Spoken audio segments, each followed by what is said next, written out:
Genaro, ¿tú tienes manera de saber cuántos se van incorporando vía YouTube? Sí, de igual manera los participantes que están en sala de espera ya entraron a la sala Sí, y bueno, eso se lo puedo ir comunicando. claro, digamos, pero los que entran a la sala son distintos a los que optan por YouTube, ¿no? Sí, es correcto. Mm. Sí, digo, porque cuando tengamos un número entre ambos, pues ya iniciamos y poco a poco la gente se va incorporando, ¿no?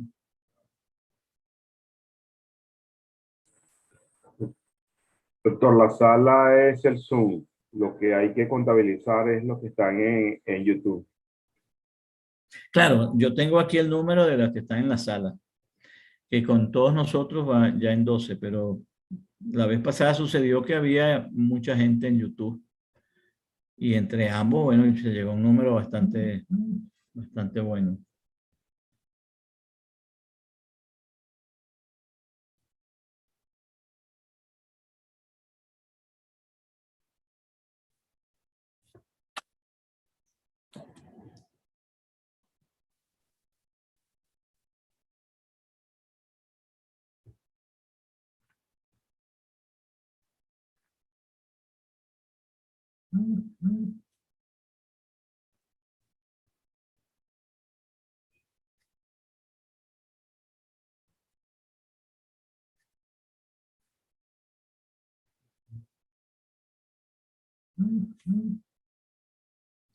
Bien, sí, vamos a iniciar, Genaro.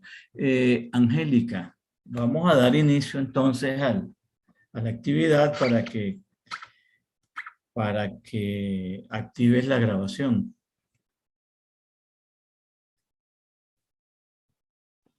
Adelante. Muy bien. Bien, muy buenos días. Vamos a dar inicio a la tercera conferencia del ciclo sobre políticas públicas locales que venimos realizando desde hace 2 meses, con una conferencia cada 4 martes. La primera, como algunos de los que están presentes sabrán, estuvo dirigida a revisar el modelo de Estado federal y descentralizado de Venezuela, a cargo de Fortunato González. La segunda estuvo orientado hacia las ciudades sostenibles, conferencia que fue dictada por Zulma Bolívar. Y hoy vamos a la tercera de las conferencias, que estará a cargo de la profesora Cristi Rangel Guerrero, y el tema es el gobierno abierto en el nivel local. Le damos la bienvenida a todos los presentes en nombre del Instituto de Estudios Parlamentarios, que es la institución que promueve este ciclo de conferencias, y particularmente la bienvenida por parte de su presidente, Ramón Guillermo Aveledo. Paso de inmediato a presentar a Cristi y hacer un muy breve comentario introductorio del tema para que inicie la conferencia de la profesora Rangel. Cristi es economista de la Universidad de los Andes, es doctora en Economía del Sector Público de la Universidad Autónoma de Madrid y tiene un postdoctorado en la George Mason University en la Escuela de Políticas Públicas. Cristi es profesora titular de la ULA, la clase en pre y posgrado, y dirige el Instituto de Investigaciones Económicas y Sociales de dicha universidad. Cristi, desde que la conozco ya hace unos cuantos años y hemos trabajado en varios proyectos, es una permanente investigadora y activista en favor del desarrollo de la descentralización y el municipio, y más recientemente, hace algunos años, es coordinadora de la organización Transparencia Venezuela en el estado Mérida. Y en esa actividad pues ha incursionado en los asuntos de la lucha contra la corrupción, y uno de los temas que se está trabajando a nivel mundial para la transparencia es precisamente el gobierno abierto. Cristi también es miembro correspondiente de la Academia del Estado Mérida y en general ha trabajado y ha investigado y participado en múltiples proyectos en los temas de federalismo fiscal, descentralización, presupuesto público, transparencia fiscal, como ya la mencioné, y el tema de gobierno abierto, que es el que nos reúne en el día de hoy.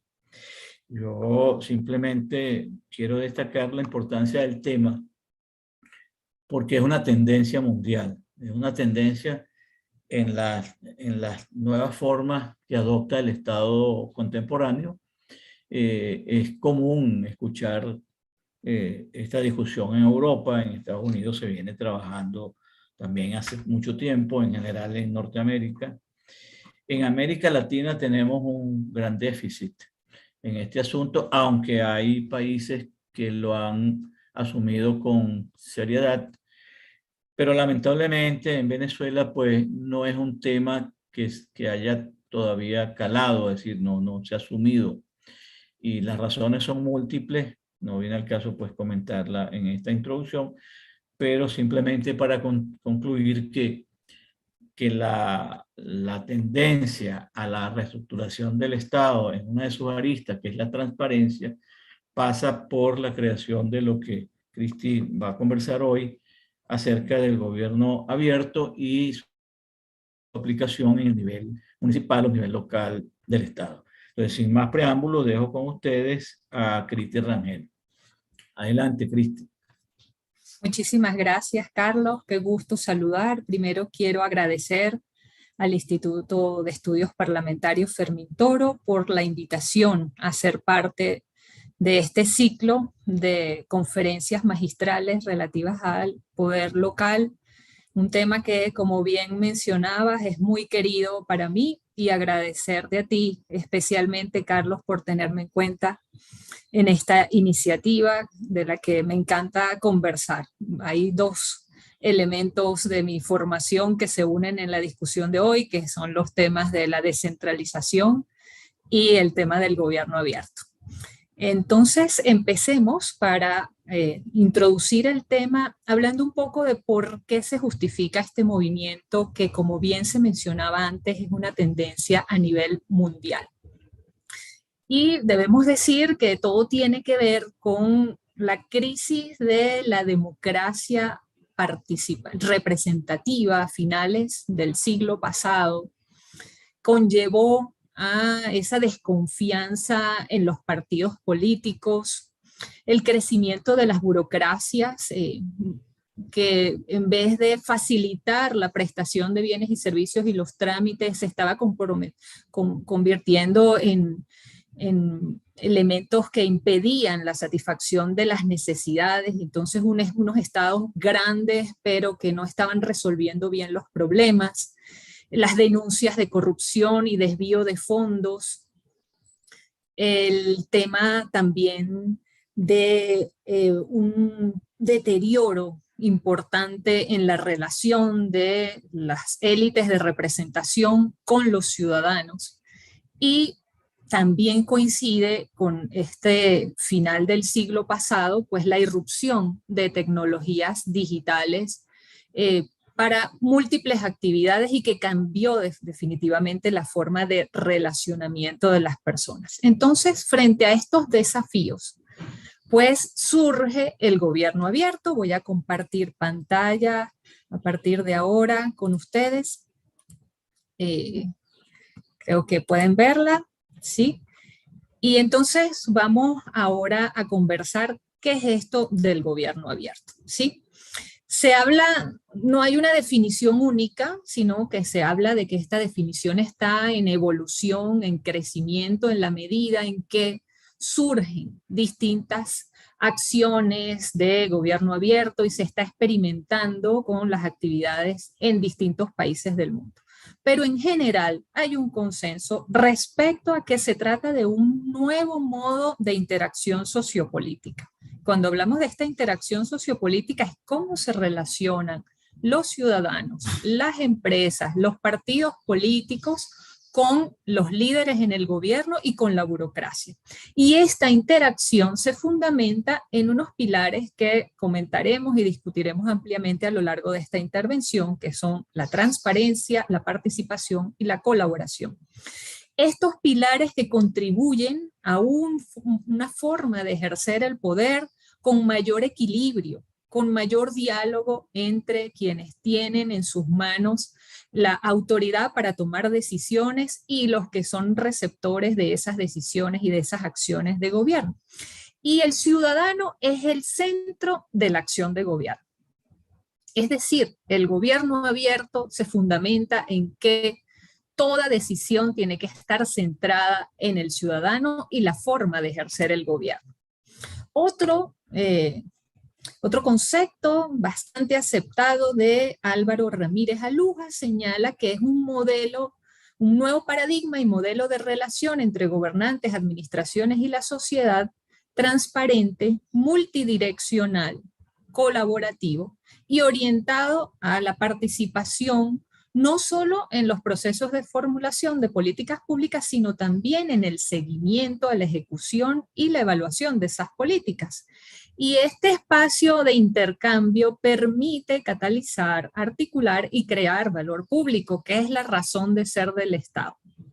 Un valor que no solo surgirá dentro de las burocracias estatales, sino que puede venir, que en el caso del gobierno abierto se dice que el Estado se apropia del conocimiento de ciudadanos, de empresas, de organizaciones. Se establecen unas relaciones estrechas que permiten sumar más valor a esa acción de gobierno. Quiero aclarar también antes de continuar que aunque hablamos de gobierno abierto y cuando hablamos de gobierno pensamos usualmente en el Poder Ejecutivo, en realidad esta frase de gobierno abierto no solo se refiere a la apertura y al deseo proactivo de conectarse de las autoridades del Poder Ejecutivo nacional, estatal o municipal con los ciudadanos, sino que involucra también en esta frase la apertura de los parlamentos o autoridades del Poder Legislativo, del Poder Judicial y así en un determinado país. Entonces, no se trata solamente del Poder Ejecutivo, tendríamos que decir entonces que pues el gobierno abierto debe pensarse como Estado abierto en el que todos los poderes forman parte. Entonces, como mencionaba antes, pues los principios fundamentales en los que se sustenta el gobierno abierto son la transparencia, la colaboración, la participación y como eje transversal, facilitando, abriendo las posibilidades para el resto de los principios, el aprovechamiento de tecnologías digitales y la promoción de la innovación desde el sector público. Entonces, hablemos ahora de un poco sobre qué representa la transparencia, la participación y la colaboración. Cuando hablamos de transparencia, se hace referencia al acceso a la información, pensando en que la información en manos del Estado es propiedad de todos los ciudadanos y organizaciones, donde la regla es la máxima divulgación y la excepción es la información reservada o confidencial. En estas excepciones voy a mencionar rápidamente que se considera como información reservada o confidencial aquella que tiene que ver con la protección de la vida íntima de las personas, el derecho a la privacidad, al honor y a la propia imagen, pues esto no es información pública. Aquella información que tenga que ver con políticas de seguridad interna y de defensa, la información de juicios o causas que están en proceso y sobre las cuales no hay una resolución definitiva, y pocas más. Entonces, pensando en estos elementos y ya haciendo una conexión con los gobiernos locales, pues prácticamente toda la información en manos de los municipios debería ser propiedad de los ciudadanos y estar disponible para todos, así como de todos los órganos y entes de gobierno. Pero esta transparencia también abarca la rendición de cuentas de las actuaciones de gobierno, que van mucho más allá, por ejemplo, de las previsiones legales que tenemos en Venezuela sobre la rendición de cuentas. De una vez al año los funcionarios entregar un documento de informe de gestión, sino que hablamos de un modelo de rendición de cuentas que sea bidireccional, es decir, que permita canales de comunicación entre los ciudadanos y el gobernante, o que el gobernante pueda ser interpelado, o cualquier autoridad en la toma de su decisión, un diputado, un presidente de parlamento, un juez, un magistrado, pueda rendir cuentas de sus actuaciones comparando su plan de acción, de sus actividades o presupuesto original con lo efectivamente ejecutado y cumplido, y permitiendo que haya intercambio con la ciudadanía de forma recurrente durante todo el ciclo de las políticas públicas. Cuando hablamos de participación, pues hacemos referencia a la implicación de los ciudadanos y organizaciones en todo el ciclo. Hemos escuchado, por ejemplo, en nuestro país, que nuestra Constitución prevé que tenemos una democracia participativa y protagónica. Sin embargo, la participación no es posible si no tenemos acceso a toda la información de lo que está ocurriendo en la gestión pública. Nuestra participación no va a ser informada si no conocemos qué es lo que ocurre con la gestión. Entonces, por eso, la transparencia y el acceso a la información es un pilar previo para que sea posible la participación. También la participación será posible si tenemos libertad de asociarnos, de organizarnos, de reunirnos, de discutir sobre los problemas públicos. Entonces vemos que pues este principio está directamente involucrado con el ejercicio de derechos civiles y políticos. Y esta participación, como comentaba antes, permite que nos podamos involucrar de manera real, activa y efectiva en toma de decisiones, pero también en el seguimiento, en la ejecución y el control. Que tenemos que separar un poco de la idea de que los ciudadanos asumen las competencias del gobierno, porque no es así. El Estado sigue siendo responsable de las competencias que tiene establecidas según las normativas vigentes de cada país. Cuando hablamos de esta participación es que podemos involucrarnos en la toma de decisiones y en vigilar que lo que se ha decidido, por ejemplo, en una consulta de presupuesto participativo, luego sea efectivamente ejecutado durante el proceso de ejercicio del poder. Entonces, también el control es un elemento importante de la participación para el beneficio de la comunidad general, y quiero insistir, los canales tienen que ser abiertos a las posibilidades de cualquier tipo de organización que permitan la inclusión, sobre todo los caminos que se están recorriendo recientemente pues en los países de democracias sólidas, es esa idea de buscar incluir sobre todo a las comunidades que por cualquier razón han sido históricamente marginadas. Las comunidades de menores recursos, las minorías étnicas, los migrantes, las mujeres, las personas de la comunidad LGTBI, es decir, que tengamos canales que sean inclusivos para todas las personas y aquellas también que tengan algún problema con la alfabetización digital.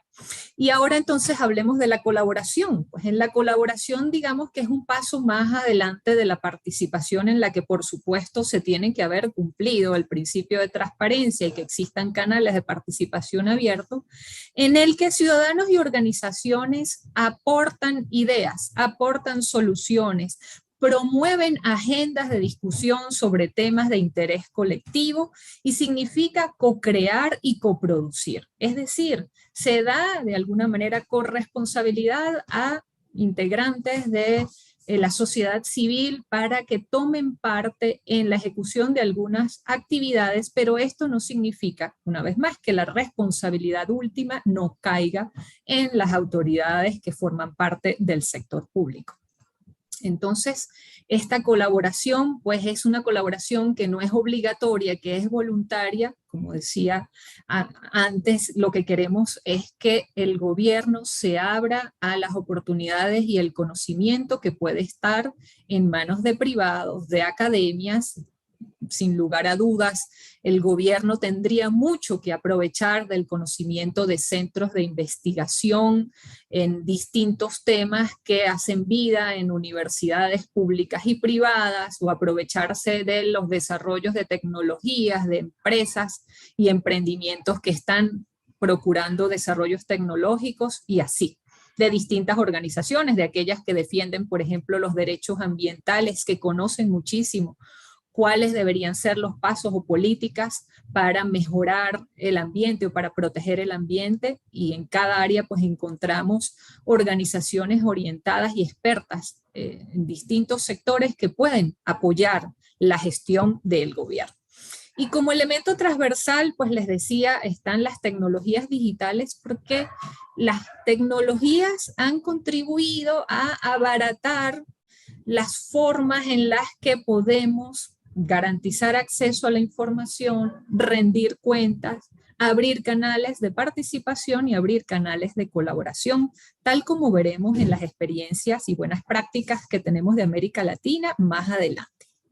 Dentro de las tecnologías digitales y vinculado al objetivo de acceso a la información está el tema de los datos abiertos. Y es que no basta con que el sector público ponga a disposición documentos o información en sus portales web, sino que esa información debería permitir la interoperabilidad entre las administraciones públicas, debería permitir que los datos puedan ser editados, manipulados en el buen sentido de la palabra para producir otra información. El trabajo con los datos abiertos permite crear valor, como por ejemplo los datos abiertos sobre la presencia de ciudadanos en paradas de autobús, permite saber cuáles son las necesidades en determinadas áreas, o los datos abiertos de información sobre los contagios de COVID en determinados sectores contribuiría también a que se puedan crear programas de cierres selectivos de sectores en casos de una pandemia, esta u otra que se presente. Entonces hay todo un potencial del trabajo con datos abiertos, y por eso pues hablamos de que la transparencia va mucho más allá de publicar documentos en PDF, fotografías e imágenes, sino que los datos deberían estar en formatos editables e interoperables entre las administraciones públicas. También quisiera hacer énfasis en cuando hablamos de acceso a la información en dos modalidades en las que podemos entender este acceso. Por un lado, la transparencia activa, que significa que las autoridades del sector público se obligan a difundir información clave de manera proactiva, a publicar sin que medie una petición de información. Entonces, la idea es que haya el más amplio acceso, de tal forma que toda esa información pueda ser aprovechada por los ciudadanos y por otras agencias del sector público en formato de datos abiertos para facilitar su reutilización. Dentro de los principios de transparencia, de la información mínima que debería publicar toda autoridad del sector público, Transparencia Venezuela recomienda, y las buenas prácticas internacionales, la Ley Modelo de Acceso a la Información de la OEA, incluye todo aquello que tiene que ver con la administración del patrimonio público, los presupuestos y todos los documentos involucrados, el proyecto de presupuesto, el presupuesto aprobado, las ejecuciones trimestrales, el informe de mitad de año, el informe de gestión, el plan operativo anual, las competencias que tienen cada una de las autoridades y agencias o oficinas dentro del sector público, las direcciones, los correos electrónicos, bueno, un elemento fundamental, todos los requisitos de trámites en los que los ciudadanos están obligados a interactuar con el sector público, los tiempos de respuesta para esos trámites, los costos de los trámites, y también la información que permita realizar aquellos trámites en línea. Esto como mínimo, pero sin embargo También en un documento que puedo compartirles luego por el chat, pues tenemos un manual de rendición de cuentas con toda esta información. La transparencia pasiva, en cambio, se refiere a la obligación de todas las autoridades del Estado de responder las peticiones de información formuladas por cualquier medio. Peticiones que se realicen de forma oral, cartas físicas, comunicaciones electrónicas, y no debería exigirse ningún requisito de cualidad o explicación que justifique la solicitud.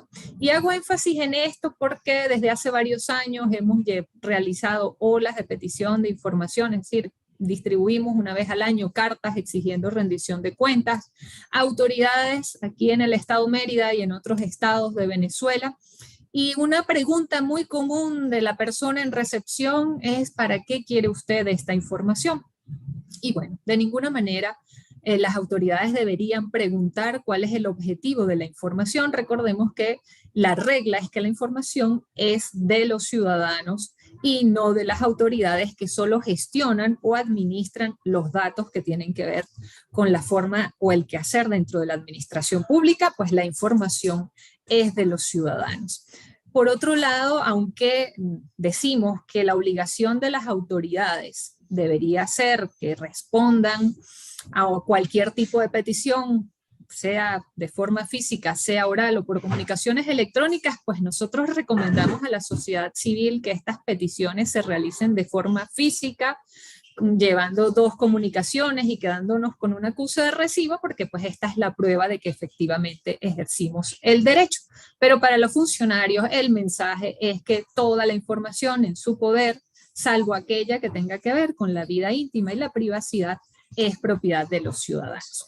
Transparencia internacional añade a los principios que acabamos de comentar un principio adicional, que es el principio de sistemas anticorrupción para que los gobiernos efectivamente sean gobiernos abiertos. Recordemos que la crisis de legitimidad y representatividad, la crisis de confianza de los ciudadanos en el Estado, tiene en buena medida que ver con prácticas corruptas que han sido descubiertas. Entonces, dado que este es un problema muy grave para el ejercicio del poder y para la confianza, para la gobernabilidad, pues es importante que dentro de cada oficina, dentro del sector público, hayan mecanismos para prevenir, existan canales de denuncia, se promueva la investigación, se garantice el respeto a la separación de poderes, es decir, que tengamos respeto a las instancias contraloras y también a las instancias del poder legislativo que ejercen el control político, y que de ninguna manera se permita la impunidad, porque pues la impunidad es promover los actos corruptos. Sabemos que los casos de corrupción afectan a los derechos humanos y especialmente tienen un impacto negativo en las personas que se encuentran en situación de vulnerabilidad. Los excesivos trámites en las burocracias también abren paso a la corrupción, ya que da un poder de arbitraje a la autoridad en el sector público que puede ser aprovechada por los funcionarios. En este sentido, las prácticas de transparencia y el aprovechamiento de tecnologías digitales con sistemas preventivos y de denuncia puede contribuir efectivamente a que este problema se minimice en la gestión de los sectores públicos. Entonces, en definitiva, pues la aplicación de gobierno abierto contribuye a la restauración de la confianza de los ciudadanos en el sector público, garantiza mejores resultados de las políticas públicas con un menor costo, sobre todo teniendo en cuenta que se aprovechan tecnologías digitales y teniendo en cuenta en que el Estado va a estar abierto a la colaboración de los ciudadanos. Asegura la equidad, y esto significa la inclusión de todos los grupos interesados en el acceso a la formulación de políticas públicas, fomenta la innovación, porque en la medida en que conozcamos mejor la realidad del sector público y tengamos acceso a datos abiertos, podemos ofrecer soluciones innovadoras y se promueven nuevas actividades económicas, se minimizan los riesgos de corrupción y así se legitima la acción de gobierno y se fortalece la democracia, que es el fin último. Es decir, que estamos en presencia de un paradigma de gestión pública que busca mejorar y perfeccionar el sistema democrático en donde no hablamos de sustituir la representación, sino de mejorar la comunicación entre ciudadanos, representantes, líderes políticos y funcionarios dentro de la administración pública. En este sentido, es bueno que conozcan que existe una alianza de gobierno abierto, el nombre en inglés es Open Government Partnership. Esta alianza se conformó en la Asamblea General de la Organización de las Naciones Unidas en el año 2011. Los países originarios en la conformación de la alianza fueron 8, pero para este momento ya integran la alianza de gobierno abierto 78 países y cerca de 80 gobiernos estadales y municipales. Estos gobiernos nacionales y gobiernos subnacionales han promovido más de 4.000 compromisos en el mundo y han llevado a soluciones de valor público que han mejorado la calidad de vida de la gente. ¿Qué es lo que ocurre con los países que deciden formar parte de la alianza? Bueno, en general hay como unos requisitos, unos compromisos mínimos que deberían cumplir los países para aspirar a formar parte de esta organización. Y luego de que se cumplen los requisitos, el gobierno junto con la sociedad civil de su país realizan un plan de acción o presentan un plan de acción que va a tener la duración de 2 años bajo los principios de transparencia, participación, rendición de cuentas e innovación tecnológica, y este plan configura y permite la supervisión de las acciones de los gobiernos. Al finalizar el plan de acción, la sociedad civil opina sobre qué ocurrió en el periodo, se lograron los objetivos, se hace un balance en compañía de los representantes de Naciones Unidas de la Alianza, la sociedad civil del país y las autoridades públicas de ese país, se crea un clima de gobernabilidad y se hace, después del balance del plan, la propuesta de un siguiente plan, una vez más, durante 2 años, en el que se procura avanzar un poco más en los objetivos y las acciones típicas del gobierno abierto. ¿Qué tienen que ver los municipios con el gobierno abierto? Pues definitivamente mucho que ver, porque los gobiernos municipales tienen ventajas particulares para cumplir con esos principios de gobierno abierto. Sin lugar a dudas, los municipios constituyen la mejor opción para el ejercicio de la participación. Esa cercanía entre los ciudadanos y las autoridades que toman decisiones, las autoridades que están legislando ordenanzas y el control municipal permite una mayor participación y permite también que la representación política sea más plural, legítima e incluyente. Recordemos que las autoridades en los gobiernos municipales conocen mucho mejor las particularidades de su territorio y al conocerlas mejor pueden adecuar su oferta de gestión a cada realidad. Si además de conocer su realidad, abren los canales de participación que pueden ser directos o mediados a través de las tecnologías digitales, pues hay todo un potencial para desarrollar con éxito la acción de gobierno. Los gobiernos municipales son responsables de la prestación de bienes y servicios que son claves para mejorar la productividad económica y para mejorar la innovación. Recordemos que en nuestra Constitución, pues los municipios tienen contemplado todos los asuntos propios de la vida local que incluyen el desarrollo urbano, la protección del ambiente, la promoción de la infancia, la protección de las personas de tercera edad, la educación inicial, el agua, la electricidad. Sabemos que varias de estas competencias han sido centralizadas en nuestro país, pero los gobernantes municipales aún así tienen en su poder la posibilidad de ser la voz de sus ciudadanos para exigir que la prestación de bienes y servicios se realice de acuerdo a las necesidades y particularidades de cada territorio.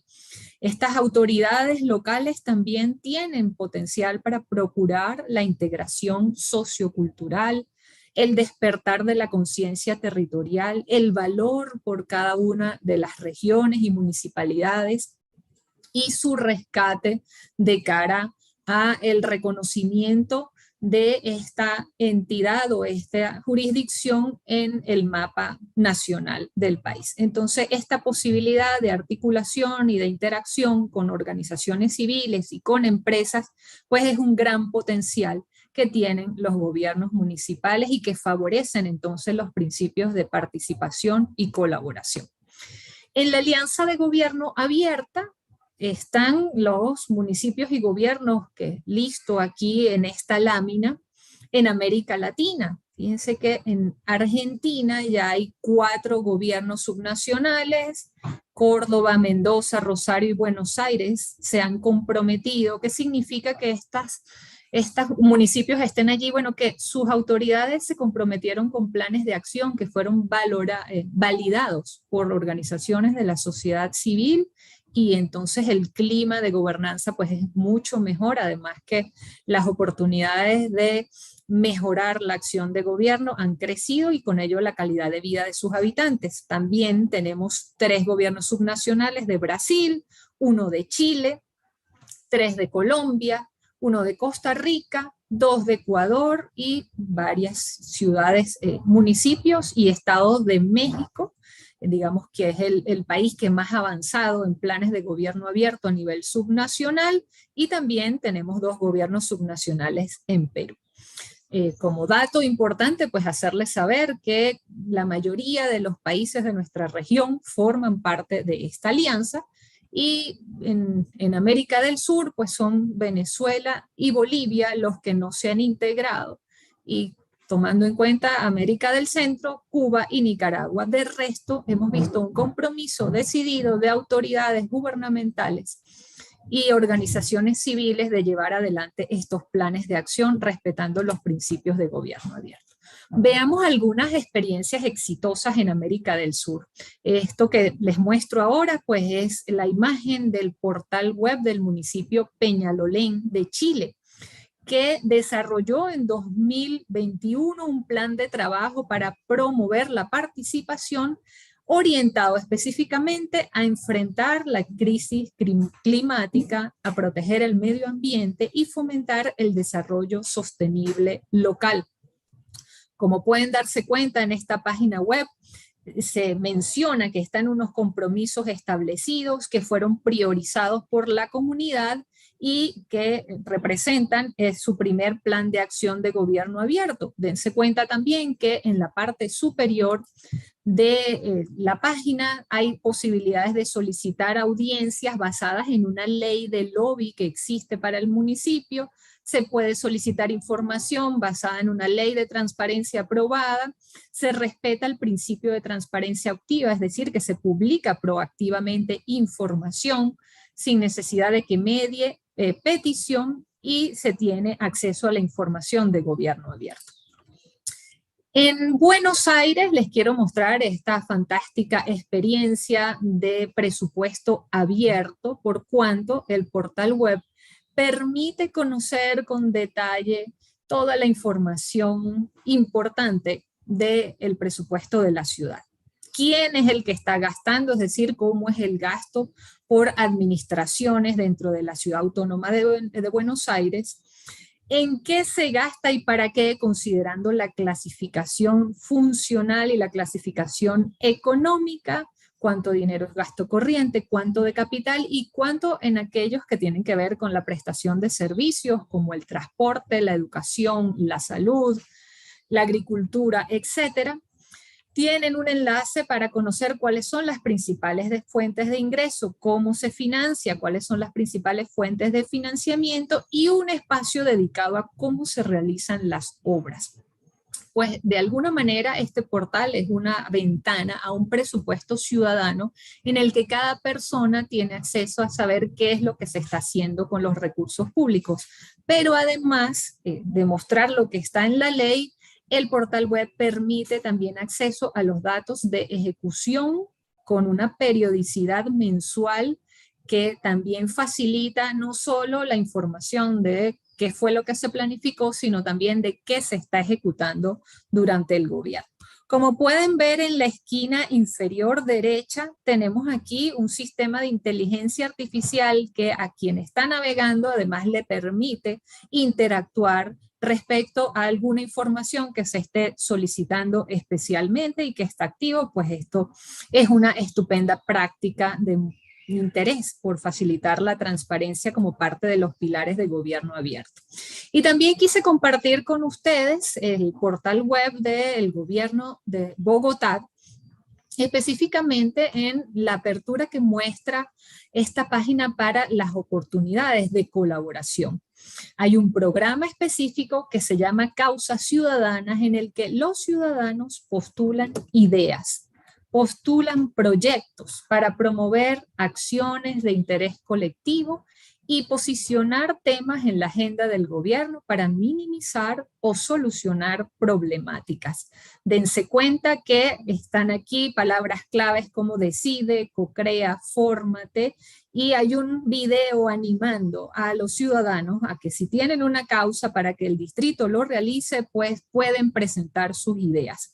Fíjense ustedes que como otra opción de participación hay un enlace a la consulta del presupuesto participativo, a otras consultas ciudadanas sobre decisiones estratégicas de gobierno, y también tienen una forma de opinar sobre la calidad en la prestación de los servicios públicos que están siendo ofertados en la ciudad de Bogotá. Como pueden verse, tenemos en estos 3 ejemplos formas en las cuales los gobiernos municipales están procurando esa interrelación con los ciudadanos basada en los principios y en un acuerdo que han llegado con los habitantes de sus comunidades, por cuanto, como ya les decía, dentro de estos planes de gobierno abierto no están tomando decisiones solo los gobiernos, sino que trabajan de la mano con organizaciones de la sociedad civil.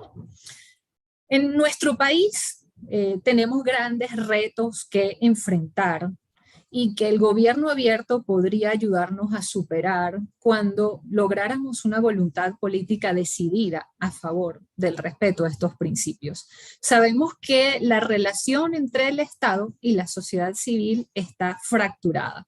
Hay desconfianza mutua, hay una legitimidad cuestionada tanto por el origen como por el desempeño, dado que tenemos pues una inmensa burocracia, más de 4.000 órganos y entes de la administración pública, según el último informe que publicó la Contraloría General de la República en el año 2017. Y quiero llamar la atención en que nuestra máxima instancia de control tampoco publica sus informes de gestión.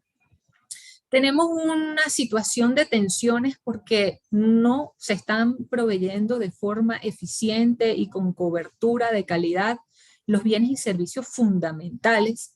Hay un gran desequilibrio de poder. Hemos visto cómo en estos años los avances de la década de los 90 en materia de descentralización fueron revertidos y se han hecho esfuerzos a través de la asfixia financiera.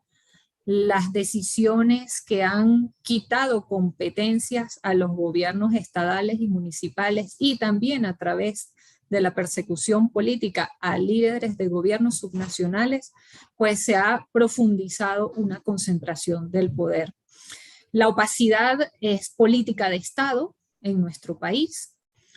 Quiero llamar la atención en que a partir del año 2012 empiezan a ocultarse las cifras más importantes relativas a indicadores sociales, económicos, indicadores laborales, indicadores de pobreza, y a partir del año 2016 específicamente, luego de que se declara en desacato la Asamblea Nacional, pues se decidió ocultar la información presupuestaria nacional, que es la información básica que deberíamos tener acceso porque se trata del recurso de todos los ciudadanos. Entonces, ninguno de los documentos presupuestarios claves previstos en nuestras normas, ni aquellos que deberían producirse, y por supuesto, al no producirse no están disponibles, permiten a los ciudadanos conocer qué es lo que está haciendo el gobierno con la gestión. No tenemos tampoco acceso a los planes operativos ni a los informes de rendición de cuentas.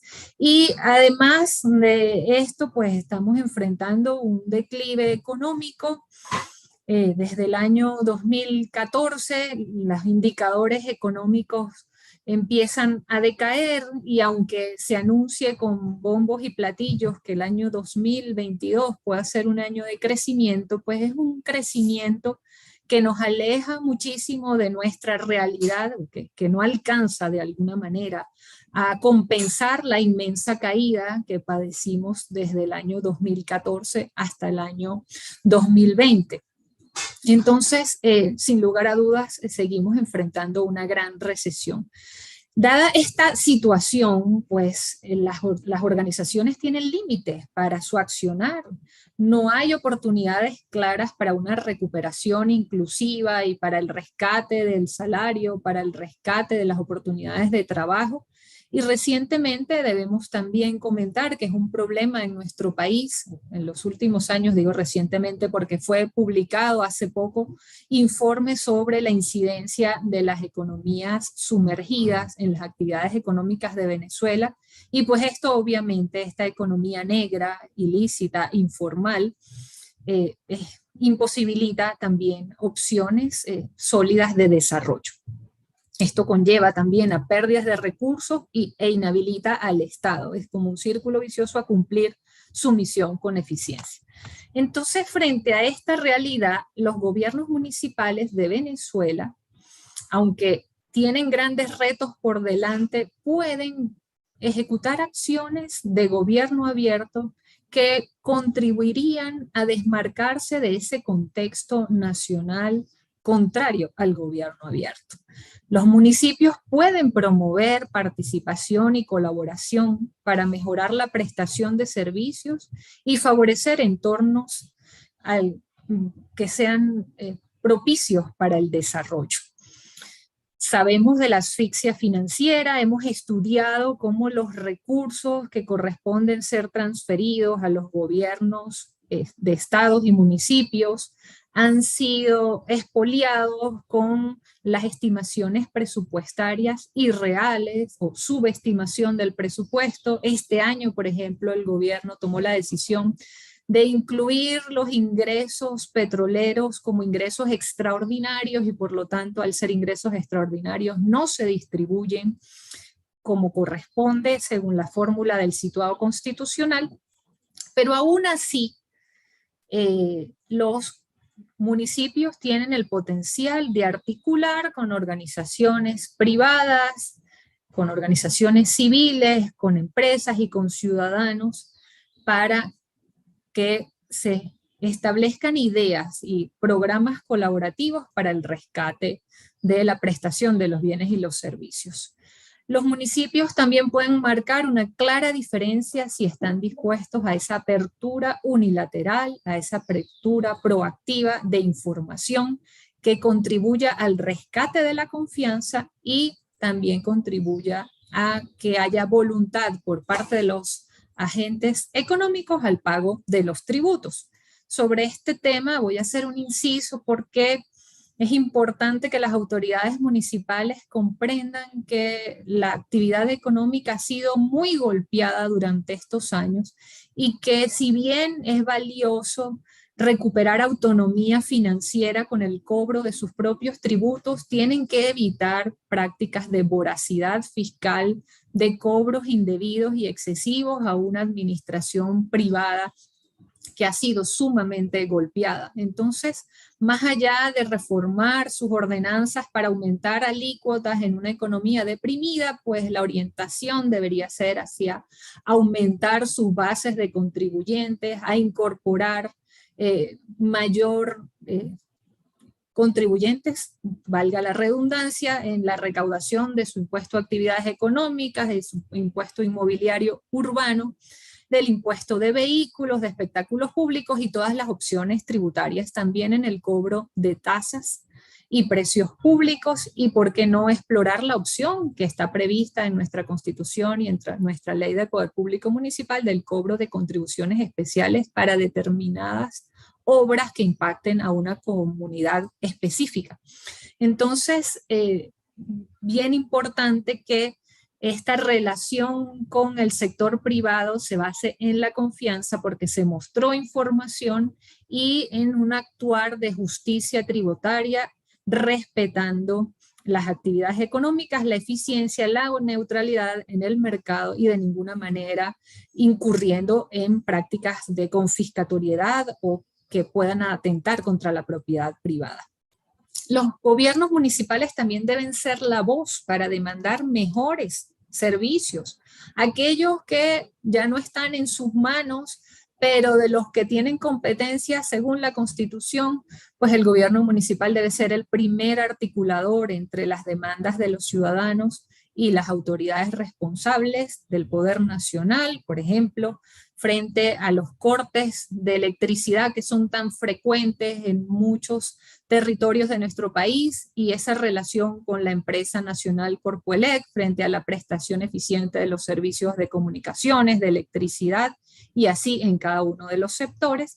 Y también los municipios tienen oportunidad de llevar adelante mecanismos para prevenir la corrupción y focalizar o encaminar las denuncias de prácticas corruptas. ¿Por qué no? Los gobernantes locales también pueden ser la voz de los ciudadanos frente a los abusos en nuestras carreteras, en los trámites. Pueden ser la voz de los ciudadanos y de allí un trabajo mancomunado para el rescate de la democracia en nuestro país. Para cerrar, quiero comentarles que los gobiernos municipales en Venezuela han sido evaluados a través del índice de transparencia municipal e índice de transparencia de las alcaldías que ha llevado Transparencia Venezuela en varias ediciones. La última evaluación ocurrió en el año 2017 y allí se miraron a 150 alcaldías y consejos municipales.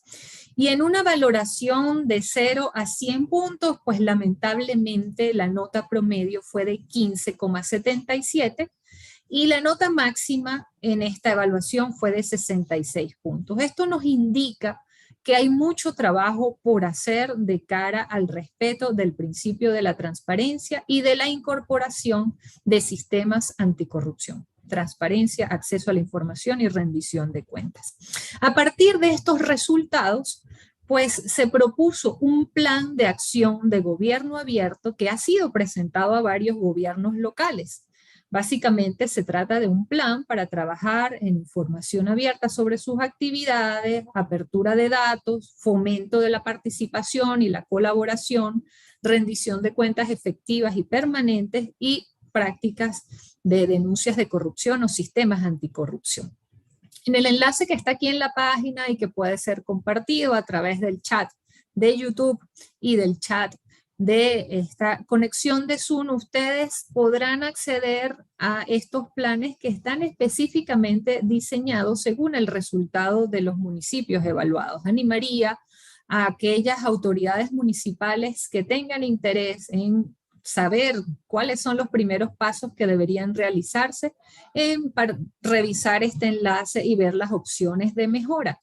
Entendemos que estos temas son novedosos, son tendencia mundial, pero no todos saben por dónde empezar y aquí hay un plan básico de acción de gobierno abierto que puede ser aprovechado. ¿Se puede soñar con gobierno abierto en Venezuela? Bueno, la respuesta es que sí, aunque no tengamos aún un portal web que se parezca a alguna de las iniciativas que les compartí en la mañana de hoy, y a otras iniciativas que no les compartí, pero que están muy cerca de aquí, yo los invitaría a visitar el portal web del municipio de Cúcuta o de Medellín o de Bucaramanga, pues que son ciudades cercanas a nuestra frontera y verán las opciones estupendas de interrelación, de canales de participación y de colaboración existentes. En Venezuela hemos tenido unas experiencias que se aproximan un poco al deber ser del gobierno abierto. Por ejemplo, el municipio Rivas Dávila en el estado Mérida, en la gestión que fue desde el año 2018 a 2021, aprobó un marco normativo para la transparencia y el acceso a la información, aprobó una ordenanza, su consejo municipal, conoció las opciones de gobierno abierto y desarrolló un plan que incluyó la creación de la Oficina de Atención al Ciudadano, con todo lo que debería implicar esta oficina como instancia de atención ciudadana para rendir cuentas, para garantizar acceso a la información y mejorar la comunicación sobre los trámites internos de la alcaldía. Hizo una revisión de sus recursos humanos para mejorar los tiempos de respuesta de los trámites, capacitó a sus funcionarios, elaboró una versión ciudadana del presupuesto que una vez que fue compartida con sus habitantes, invitó y promovió experiencias de participación y de colaboración. Debo mencionar un caso particular que fue el de la recolección de los desechos sólidos, pues al momento de iniciar la gestión no había ningún camión compactador que funcionara y tenían que depender del apoyo de otras alcaldías. Sin embargo, a partir de entregar la información y de compartir cuál era la problemática del municipio, pues se realizaron jornadas de recolección de desechos en el que los agricultores y comerciantes de la zona prestaron sus camiones, los ciudadanos prestaron sus horas para crear refrigerios, para entregarlos a los obreros de las alcaldías y así lograron durante varios meses llevar adelante el programa de recolección de desechos aún sin contar con camiones, con el esfuerzo de los propios ciudadanos. Y luego, cuando terminó la gestión, pues el alcalde hizo entrega con responsabilidad, respetando las normativas vigentes de lo que debe ser una entrega y que en nuestro país suele ser un problema cuando hay cambios de gestión.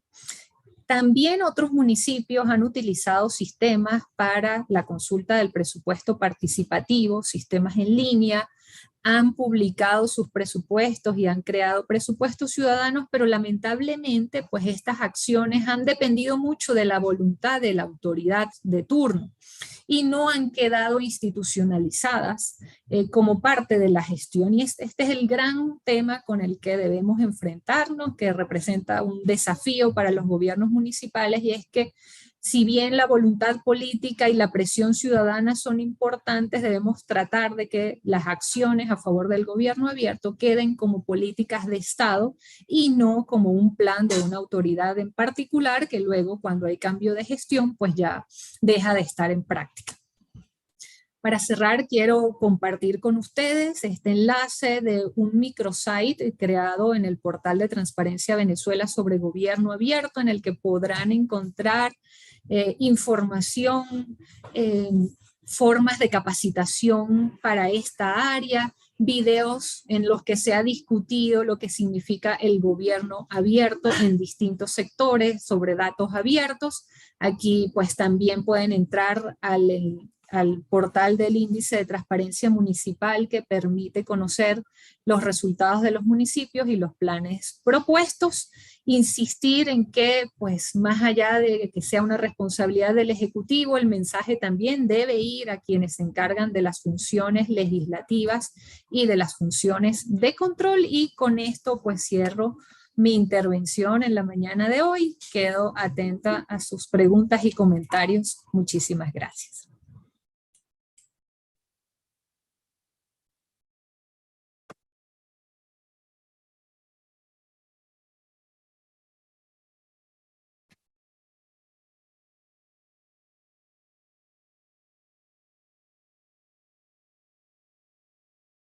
Estás en silencio, Carlos. Ok, ahora sí. Bueno, muchas gracias, Cristi. Como dijimos al inicio, queda abierto al público el chat para que formulen sus comentarios, preguntas, inquietudes sobre el tema que nos ha presentado Cristi Rangel en la mañana de hoy, que está orientado tanto a una base conceptual del proceso de transparencia y de gobierno abierto en general del Estado y particularmente a nivel local, y también casos de aplicación del concepto en América Latina, y solamente un caso tenemos en Venezuela, pero digamos ha habido conversaciones con varios municipios y está por verse pues más adelante si podemos seguir avanzando.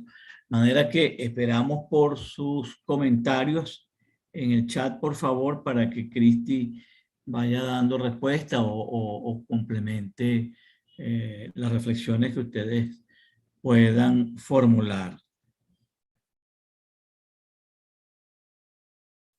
En el chat tienen ya dos links, los dos links que sugirió, que presentó Cristi, ya están publicados en el chat para que lo puedan tomar y luego entrar de manera directa también, ¿no?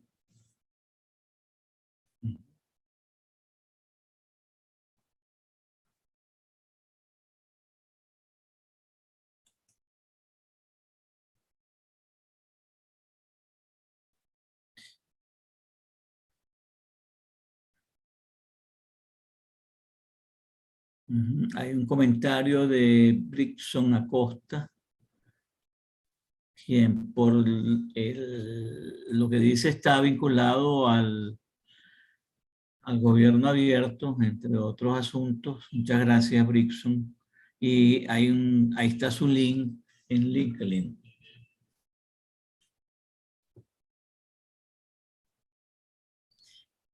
Cristi, ¿existe alguna red o grupo de trabajo en Venezuela, aparte del que desarrolla Transparencia Venezuela, que esté trabajando sobre este asunto?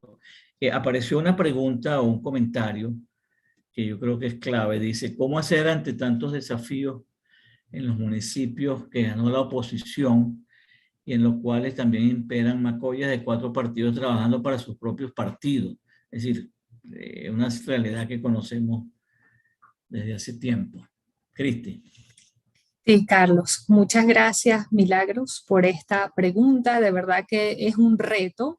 Les comentaba al inicio de la intervención que el gobierno abierto había surgido como una respuesta a la crisis de legitimidad de los partidos. Y entonces este planteamiento nos lleva a exigir a quienes forman parte de los partidos políticos a que también se abran y a que así como exigen democracia hacia afuera de sus propias organizaciones, practiquen la democracia y también practiquen la apertura a lo interno de sus organizaciones. Porque no es posible tener un discurso a favor de la democracia si a lo interno no se está llevando a cabo. Entonces creo que este momento de Venezuela es propicio y sobre todo dada la posibilidad que tenemos de cercanía con las autoridades en nuestros gobiernos municipales o gobernaciones, que exijamos desde la sociedad civil que haya un cambio también en la forma en la que se están llevando adelante las decisiones dentro de los partidos políticos para ese rescate de la legitimidad.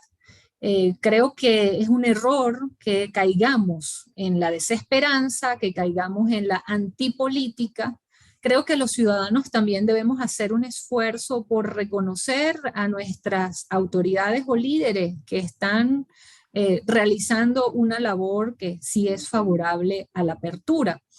Si bien hay razones para tanto descontento, pues creo que generalizar sin tomar en cuenta las acciones positivas de algunos grupos, pues nos hace daño. Entonces, más allá de ir hacia la antipolítica, es una labor de exigencia desde los ciudadanos, desde las organizaciones civiles, para las organizaciones políticas, para los partidos, a que se sumen a esta práctica, que incorporen dentro de su quehacer las opciones de participación, de colaboración, de acceso a la información y de rendición de cuentas. Sobre esto, pues decirles que hemos hecho esfuerzos en Transparencia Venezuela de exigibilidad, sobre todo en el momento en el que el gobierno interino estaba ejecutando recursos públicos. Hicimos un llamado de atención, tenemos un documento publicado sobre las actividades de rendición que fueron incompletas, que fueron insuficientes. Y entonces nosotros con toda razón debemos tener estándares altos para cambiar el quehacer dentro de los partidos políticos. Hay otro comentario, Cristi, de Andrés Rojas, acerca de si es posible distinguir comportamientos si hay diferencias pues, en indicadores de transparencia entre alcaldías que sean administradas por oposición y alcaldías que sean administradas por el gobierno nacional. Es decir, si esa variable se introduce en las mediciones. En realidad no podríamos decir de una, no tenemos elementos para una diferencia significativa, salvo que las alcaldías que ocuparon los primeros lugares, pero que no fueron notas tan elevadas, como les dije, la mayor nota fue de 66 puntos, pues la mayoría de las alcaldías obtuvo notas muy bajas, salvo estas primeras, el resto del grupo. Y bueno, tengamos en cuenta también que la mayoría de las alcaldías para el momento de la evaluación estaban en manos del oficialismo, pero encontramos que hay resistencias en apertura, en garantías de acceso a la información y de rendición de cuentas desde ambos grupos políticos. Encontramos desconocimiento. Encontramos que a veces no hay intención de ocultar una práctica corrupta, sino sencillamente una forma de hacer las cosas de hace muchos años en la que se considera que la información pertenece a la administración, en la que hay silos que son propiedad de quienes están ejerciendo el poder. Entonces esto debe cambiarse definitivamente.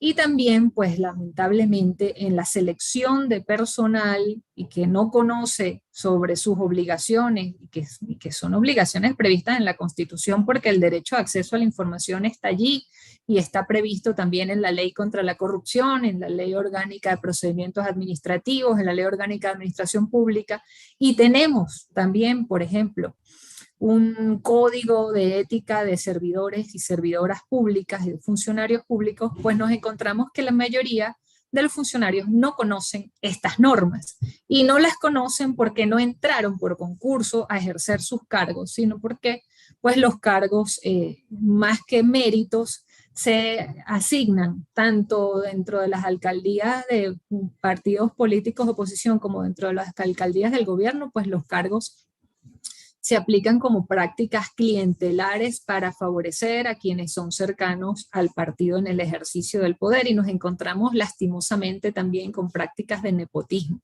Entonces, en este contexto, pues podría decir que no hay una diferencia muy clara, salvo, como ya les dije, 6 o 7 alcaldías que obtuvieron la mayor nota, pues sí, todas ellas eran de partidos de oposición. Y también notamos en algunas alcaldías vinculadas al partido de gobierno que no era posible acceder, o sea, algunas alcaldías que tienen 0 puntos, y es porque pues no dejaron a quienes realizaban estas investigaciones ni siquiera entrar a los espacios de la alcaldía, por esta también situación de desconfianza generalizada y el clima de polaridad que caracteriza a nuestro país. No hay más preguntas o planteamientos en el chat. Hay una persona que levantó la mano, no tiene el nombre identificado, dice Galaxy J3 Prime. Entonces, bueno, le vamos a dar la palabra, por favor, se identifica y le agradecemos brevedad para que entonces, ante la pregunta o reflexión, la profesora Cristal Ángel pueda hacer el comentario. Bueno, sí, bueno, saludos y felicitaciones al equipo. Profesora Cristi, se ha venido desarrollando... Disculpe, ¿se identifica, por favor? Disculpe, mi nombre es José Luis Vázquez, soy de Mérida, legislador suplente por este estado, y fui presidente del Consejo Municipal en el periodo del 2018. Okay, y estamos felicitándolos por el esfuerzo que han venido desarrollando. Hay un problema que ustedes acaban de tocar, la profesora Cristi lo ha venido tocando, que es el tema de la ampliación de las bases catastrales y de la ausencia de planes de desarrollo urbano en los municipios. Y hemos visto cómo alcaldes, tanto de la oposición como del oficialismo, han caído en la tentación de pretender usurpar las competencias tributarias de los consejos municipales al imponer o pretender imponer alícuotas y tasas por el cobro de los servicios que ofrecen las alcaldías por encima de las expectativas contributivas que tienen los comerciantes y los usuarios o los contribuyentes, desarrollando lo que se ha venido planteando o denominando voracidad fiscal. Sería importante que los consejos municipales entendieran, los concejales entendieran que la potestad tributaria única y exclusivamente es de los consejos municipales, aunque la potestad de presentar proyectos de ordenanzas relacionados a estos tributos, pues los tienen los alcaldes o cualquier ciudadano. El tema de la armonización tributaria está generando muchos problemas en los municipios y sería interesante recalcar esa situación para poder resolver un problema que puede caer en temas de ilegalidad como lo que sucedió aquí en Mérida. Gracias. Okay, gracias, José Luis. Adelante, Cristi. Bueno, muchas gracias, José Luis. En relación a este tema, sí he estado insistiendo en reuniones que hemos tenido con autoridades de gobiernos municipales y regionales, en que si bien los municipios tienen que tratar de hacer esfuerzos por tener más autonomía financiera, este esfuerzo por tener más autonomía no debe ser a costa de asfixiar, de perseguir la actividad económica privada, de incorporar alícuotas o tipos impositivos en tributos que sean confiscatorios, que condicionen la propiedad privada, porque pues si bien hay una potestad tributaria municipal, esta potestad tributaria está limitada, tanto por artículos de la Constitución como por artículos del Código Orgánico Tributario y de la propia Ley Orgánica de Poder Público Municipal. Entonces, este no es momento, tenemos que sincerar los esfuerzos para una mayor recaudación, tiene que procurarse a partir de eliminar la evasión y la elusión y procurar una cercanía con aquellas actividades económicas informales, más que con utilizar alícuotas, tipos impositivos e incluso, pues hemos visto también en municipios cercanos a nuestra región, esfuerzos por crear tributos que no están previstos en la Constitución y en la ley, y no es posible, o sea, el municipio no tiene facultad para crear tributos que ya no están específicamente tipificados en nuestras normas. Entonces hay que tener mucho cuidado con eso, pero quiero también resaltar que esa disposición a pagar va a surgir de un esfuerzo primero desde el municipio por transparentar sus cuentas, por mostrar qué es lo que está ocurriendo con su administración e incorporar a los ciudadanos en la consulta del presupuesto participativo que debería estarse organizando en esta fecha durante el mes de julio y agosto para presentar un proyecto de ordenanza de presupuesto que incorpore cuáles son las necesidades más sentidas de los ciudadanos, es decir, que los ciudadanos paguen pero vean reflejadas en la acción de gobierno esos recursos y sus necesidades más sentidas de cara al próximo ejercicio fiscal. Quiero aprovechar también que veo una pregunta que dice cuáles son los puntos clave para que los municipios se interesen en estas metodologías de gobierno abierto. Bueno, por un lado creo que tenemos que tener una presión desde la sociedad civil a nuestros gobiernos municipales y estadales a través de redes, pero por otro lado quiero hacerle ver a los líderes políticos y a quienes están ejerciendo cargos tanto en el Poder Ejecutivo como el Legislativo que hay una oportunidad de oro para diferenciarse de prácticas contrarias al gobierno abierto a nivel nacional y que han causado muchísimo daño a nuestro país. Que hay una oportunidad de oro para liderar el rescate de la democracia porque fueron autoridades legítimamente electas que pueden ser ese eslabón entre las necesidades más sentidas de los ciudadanos y el poder nacional que concentra las principales competencias y también los recursos, porque tienen todos los recursos en sus manos, ya que no han repartido como corresponde el situado constitucional y el Fondo de Compensación Interterritorial. Es una oportunidad para legitimar a sus partidos políticos. Creo que hay muchas ventajas de esta apertura de transparencia fiscal. Y bueno, definitivamente quienes no estén interesados en la transparencia y en la participación, pues tal vez es porque no tienen nada de qué orgullecerse con su gestión. Entonces, de cara a querer ser reelegidos y a contar con el apoyo popular surgido de una acción de gobierno inclusiva y que verdaderamente atiende las prioridades de los ciudadanos, pues es un ganar para los ciudadanos y también para los líderes y la democracia. Bueno, gracias, Cristi. No hay más comentarios. Con esta última respuesta e intervención de Cristi, vamos a ir dando cierre a la sesión de hoy. Estamos dentro del tiempo que siempre nos hemos propuesto. Diciendo que lo que nos queda en esta materia, que si bien está orientada a gobierno abierto, es un tema que está profundamente relacionado con las posibilidades de legitimación del Estado venezolano y por ende del desarrollo y rescate de la democracia.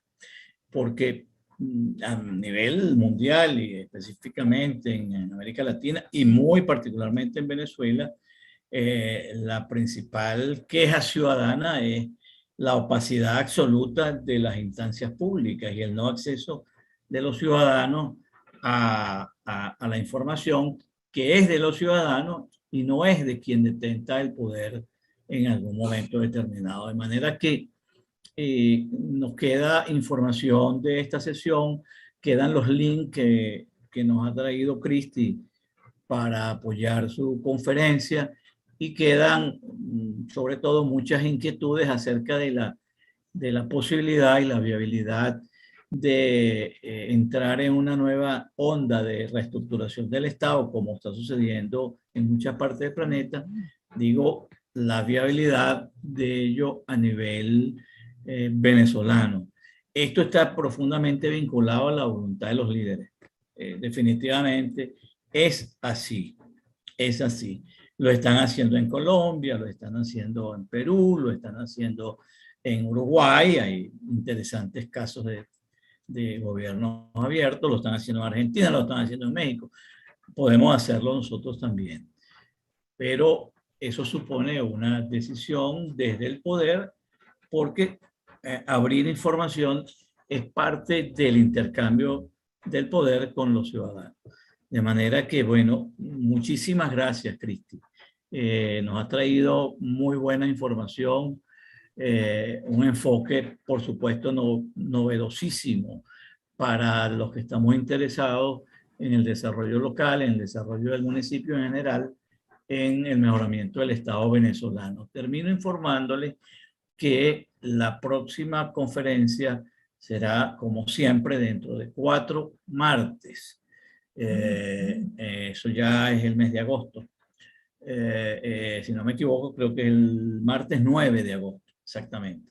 Estará a cargo del ingeniero Norberto Buzón y en esa ocasión vamos a tocar un tema que le interesa mucho a la gente, que es el problema de los servicios públicos locales.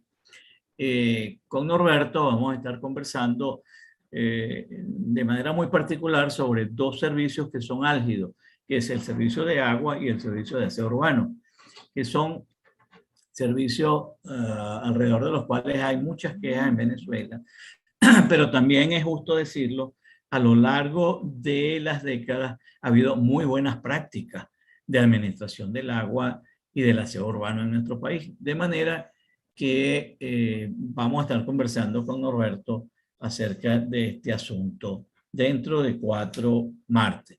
La conferencia de Cristi, más las respuestas y las intervenciones de ustedes quedan grabadas en el canal de YouTube. Próximamente, en las próximas horas van a estar disponibles, así como las 2 conferencias anteriores, la de Fortunato González y la que dictó la profesora Zulma Bolívar. Bueno, Cristi, muchísimas gracias de nuevo. De parte de los que están hoy acá y muchos que no están, pero sabemos que están interesados en este tema. También vía YouTube entraron algunas personas, pero sobre todo toca ahora al Instituto Fermin Toro y a nosotros mismos promover la existencia del video de esta conferencia para que en tiempos libres dispongan, digamos, de un espacio para trabajar este tema fundamental para el país. Hasta luego, Cristi. Pronto hablamos. Muchísimas gracias. Fue un placer. Saludos a todos. Bueno, hasta luego.